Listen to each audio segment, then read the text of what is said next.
各位網友大家好，好耐冇同各位喺度講過嘢啊，上過嘢啦。今日突然之間有啲少少興趣啊，講一樣新鮮熱辣嘅嘢就快到。不過而家係馬年噶啦，其實而家就快到農曆新年噶嘛。喺度恭祝各位就心想事成、財源廣進啦，身體健康最緊要。點解突然之間有興趣講一樣嘢咧？即係啱啱見到恒基嘅太子爺就告周小姐，話佢毀謗。呢啲過程呢啲咧，詳情呢啲各位相信呢啲食花生啊嗰啲觀眾都知道噶啦。點解突然之間有興趣講咧？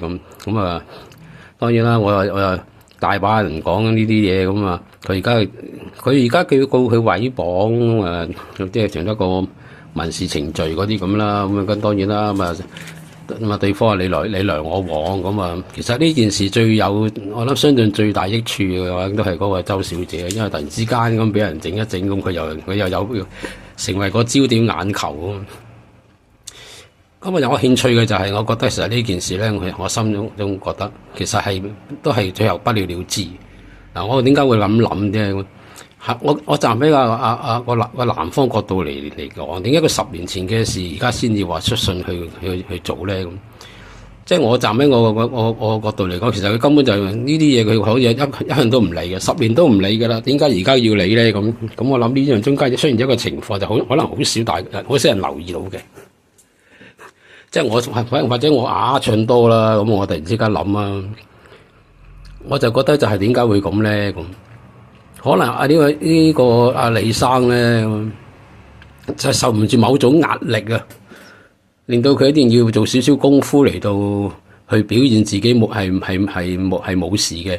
你問心句，一個男人我真係偷食咗，我食咗我都心甘命抵，我可能真係冇食過，俾人哋擺上台啊咁。但係喺佢譬如另一半嚟講，譬如親密啲朋友啊，或者老婆啊，可能成日都就會話，又唔係咁諗噶咯。可能覺得乜你咁 cheap 你都食啊，或者諸如此類啊，食咗唔抹嘴啊，俾人笑啊咁。即係可能佢受到個精神壓力其實好大，真係好無奈啊。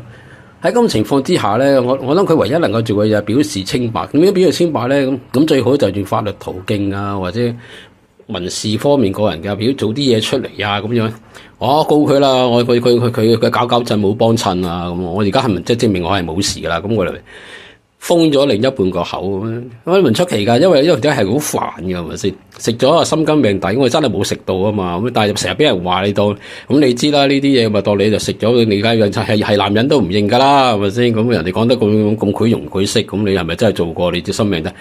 係好煩惱嘅事嚟㗎。咁嘅情況之下，唯有做呢啲功夫。咁做咗出嚟嘅話，其實都唔希望有啲咩結果㗎啦。咁真係走上去法庭對質咩？兩個人你咪益咗姓周個小姐，或者更加多人知添啦。係真係益咗佢㗎咋？呢件事其實最大嘅受益者嘅身份都係嗰位小姐，就唔係呢個李生。呢個李生真係好無謂、好無辜，我覺得。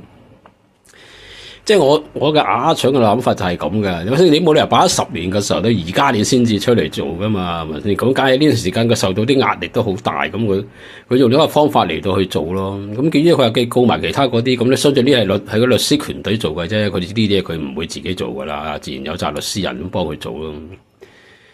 好多人都係集中話諗下呢啲會點發生點，但係我角度我就可能會咁諗咯。即係我會咁諗，就唔知係咪啲人會咁諗。如果佢哋唔係咁諗嘅，咁係咪先？咁冇得講啦。咁我就成日覺得咁但係即係我表達個人意見就覺得其實呢件事咧都係一種表態嘅。佢用呢個方法嚟到表現就自己同呢個冇關係嘅咁樣。之後事後嘅啦，我相信都係不了了之㗎啦，都係。但係突然之間出一個熱潮梗係益咗某一眾人得到利益啦。你都好難避免，好難講啊。睇下打後個事情發展係點啦嚇。好啦，八卦一下又講啫。